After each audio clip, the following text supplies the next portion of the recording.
Attorney, ito po para po makarami po tayo. Itong question na to ay galing po kay Arnold. Ito ang kanyang sabi. Gusto ko nang magpakasal sa partner ko ngayong 2026 dahil biyudo na ako noon pang 2019. Pero sa Senomar ko, lumabas na may wife number 2 ako na ikinasal daw noong 2009. Hindi ko kilala ang babaeng ito at imposible nangyari yon dahil kasal po ako sa unang asawa ko noon. Attorney, idudulog ko lang po itong maling record sa PSA. Ano po ang kailangan gawin para mapawalang bisa itong peking kasal na lumabas sa Senomar ko at magkano ang aabutin nito? Ayun. Mhm. So, Meron pala siyang second nako, marriage na hindi niya alam. Sige po. yes, Arnold, ganito yung sitwasyon, no? Since lumalabas sa Senomar mo na dalawa yung marriage mo at nagpakasal ka ng mga 2009, lumalabas so dalawa ang sitwasyon mo ngayon, no? Isang maaring yung nagkaroon ng clerical error, yun, napakabilis dahil ang gagawin lang ho natin dito ay magpa-file ka lang ng petition for cancellation ng entry. Ngayon, isang problema kapag ka simulated yung marriage. Merong isang babae na gustong-gusto ka at lumabas na gumawa siya ng paraan, pinake yung mga signature mo. Yon ay tinatawag nating simulated marriage. At sa simulated marriage, hindi ho basta-basta pwedeng mag-file ng petition for cancellation of entry. Ang gagawin ho dyan, since yung marriage ay tinatawag nating void, no? It is considered void and since it is registered and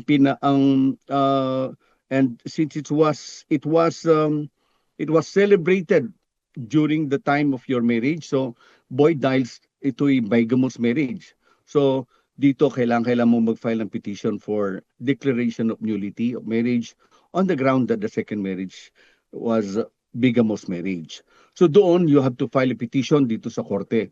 Medyo mahaba-haba, gagastos ka. Sa unang sitwasyon, kung clerical error, pupunta ka lang sa PSA, tingnan mo yung marriage contract, baka naman fake yung signature o kaya fake yung mga tao. So, mabilis lang ho yun. Cancellation at idadaan mo rin ang korte, kaya lang medyo mabilis.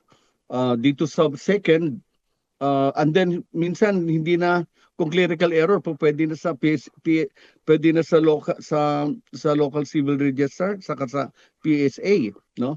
Pero kung fraudulent o kaya ang tinatawag nating simulated marriage, at dadaan po talaga tayo sa korte.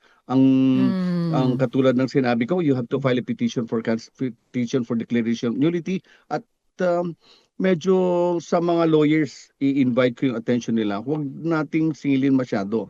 Nor ang regular fee kasi sa declaration of nullity of marriage ay mga 200 to 300,000.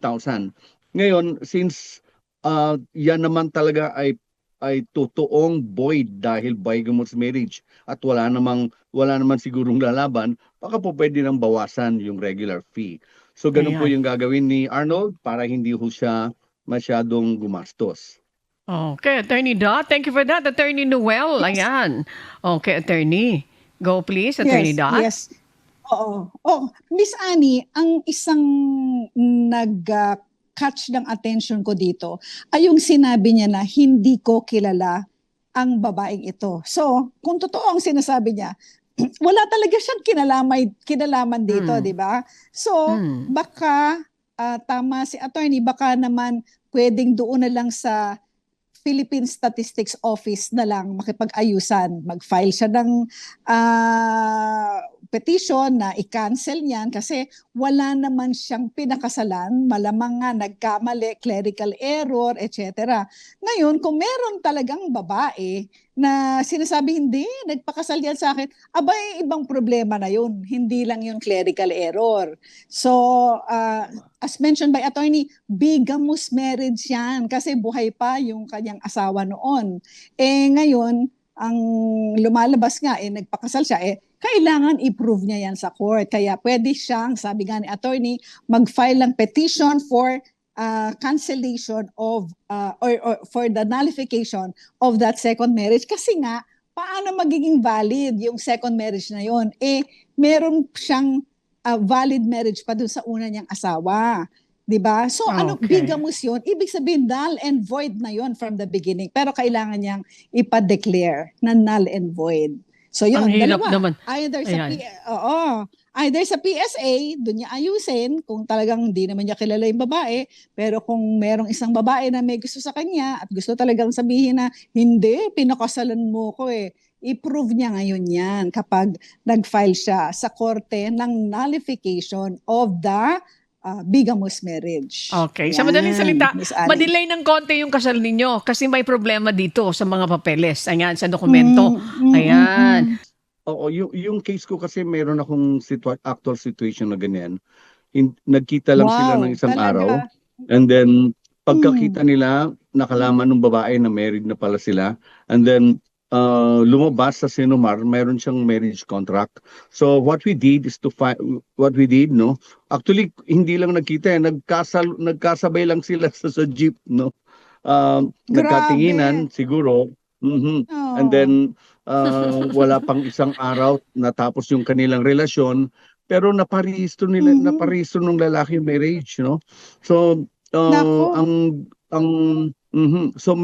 so bigamous yung marriage. Ang bilis naman nung pagka-file ko ng petition for new declaration of nullity, hindi na rin nag-oppose yung lalaki.